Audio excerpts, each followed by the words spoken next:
Well, we are going to kick things off here with kind of just the interface, getting around the interface.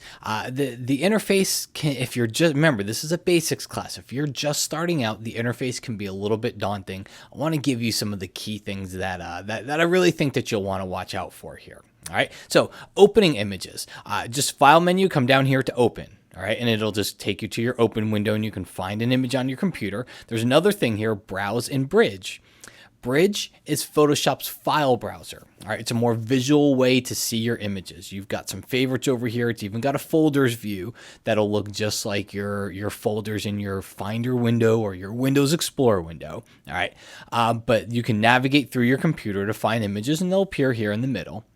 I will tell you this up front, and I'm going to try to do this throughout this class because there's an odd thing happening in the photography community. It's been happening for quite a while, but remember, this class is Photoshop Basics for Photographers.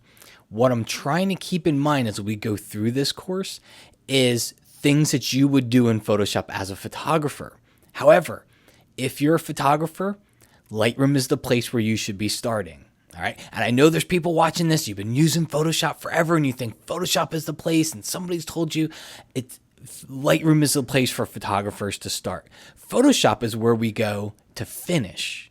Okay, there's things that Lightroom can't do when we need to get a little bit more intricate, a little bit more selective with our adjustments. Sometimes we jump into Photoshop. So I'm going to kind of try to keep that in mind as we go through these classes and show you things that you would do in Photoshop, assuming that you may have already come from Lightroom or even Adobe Camera Raw in the Camera Raw window. All right. So Bridge, while it's a file browser, a lot of these tasks you would normally do inside of Lightroom, but there are definitely uses for Bridge. If we want to quickly open an image, all we got to do here is once we find the image we want, we double click. All right, and this will take us over into Photoshop. I did this on purpose. I made sure I had an image where this popped up because, again, remember, you're watching a basics class. This one really threw me when I was starting out in Photoshop. Remember, I never understood why this happened. Okay, well, I can sit here and it's probably a class in and of itself of why this happens, what color spaces are, and all these things. The best thing to understand here, if you ever see this window as a beginner, okay, is every image has a color space tagged to it. All right. Most of the time you're going to see, especially as a photographer, most of the time you're going to see Adobe RGB or sRGB. These are the two that your cameras will really tag your JPEG photos with. So these are the two that you'll see. Photoshop is typically set up to work by default with a certain color space. So this whole window gets really scary. You're like, oh, it doesn't match the color, the current working space. What do you do? Here's the thing. Don't worry about it. The best thing you can do is just click use the embedded profile. Use whatever the embedded profile is for the photo. That's the safest thing you can do. It's not going to hurt your photos. Your photos are still going to look absolutely just fine. Okay, so don't worry too much about this. If you happen to see it, use the embedded profile, click OK. Everything's good in the world. You don't have to worry about it. All right, so now we're inside of Photoshop. Couple of things here. If you go under here to the window menu, you're going to see something called application frame. All right, now on a Windows machine, you're always in the application frame, meaning you've got a frame around Photoshop. When I move Photoshop, the whole program moves along with it. On a Mac, this is relatively new. You could turn off application frame, and what it did is it kind of put this floating type of a thing. You'll see images floating around here, and you can even see Bridge behind it. And if you had your desktop behind there, you would see that. So that's the way it was on a long time for a Mac. They changed it and they actually added the application frame a while back. So you just know the difference here. An application frame means there's always a frame there. The application moves along with it. If you ever have multiple images open, you come down here to the window menu, you can see what images you have, because what might happen is you'll see you can even tear these off. Okay, they're all docked up there. And if you come over here to the window menu, you can see here that as you go to arrange, you can come in here and kind of show all these different things. You can float your windows, you can dock, you can do all these different viewable things. That's why we're talking about the interface here. So if you happen to be in this mode and maybe you hide an image, it's hiding behind another, just go to the window menu. You'll see all currently open images right at the bottom there.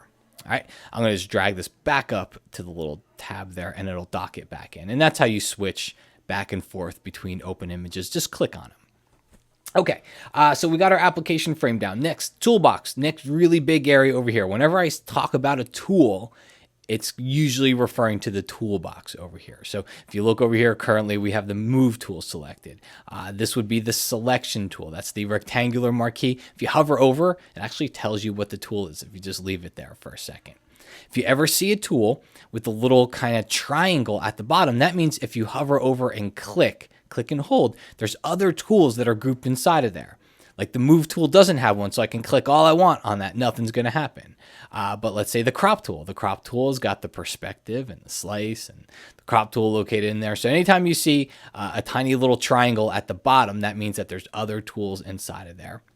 And again, if you hover over for a second, it'll show you that it's the move tool. It'll even show you the keyboard shortcut right next to it, which will very quickly get you. If I just press the letter V to get to the move tool, that takes me straight there.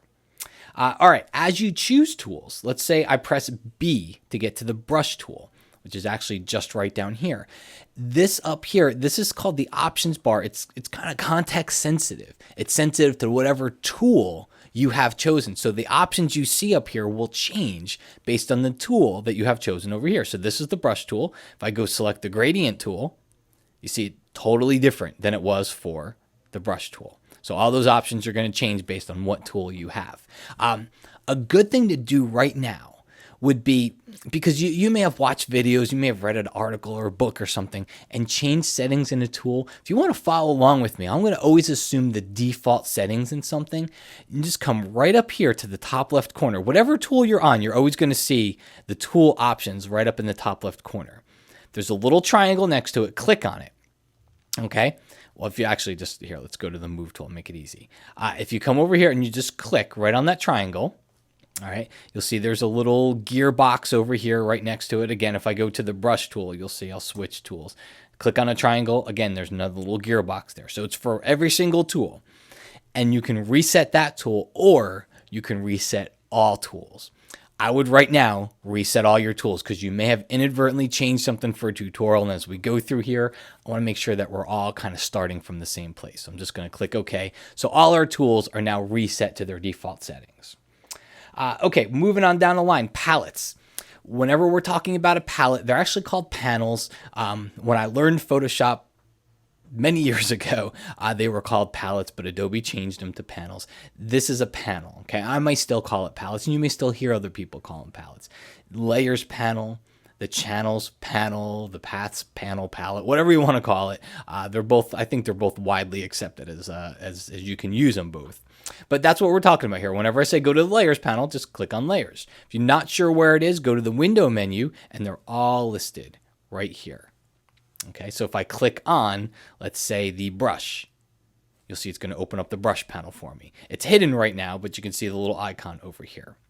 You can also tear these panels off, and you can adjust your own workspace. So it's really a personal thing. You'll have people with palettes all over the place. You know, they'll tear things out and there's palettes all over the place because that's the way that they work. And then you'll have people that keep them always nice and tidy, but you can move them around. You can dock them with each other. You can see it like as soon as you see the blue outline, that means it'll be docked.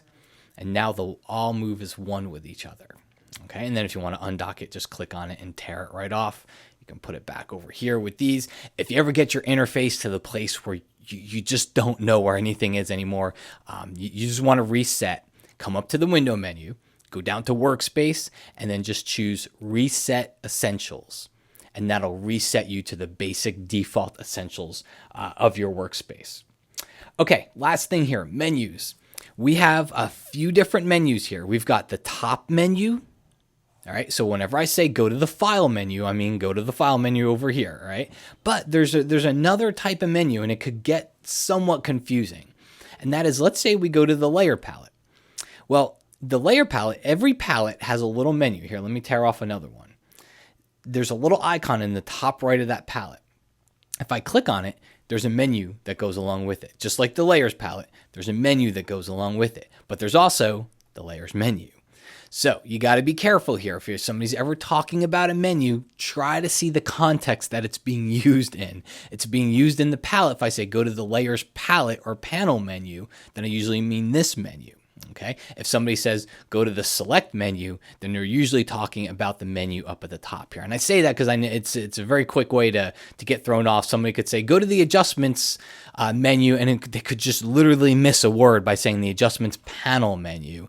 And I've seen people look up here and they don't see the adjustments menu because it doesn't exist up here. So just a little way to kind of differentiate those two. There are two different types of menus, and you'll want to know where they are. All right. And again, don't forget, best thing here, window, workspace, reset essentials. If all is lost and you just can't find anything, that's the best way to go because it'll reset it back to the defaults that Photoshop came with.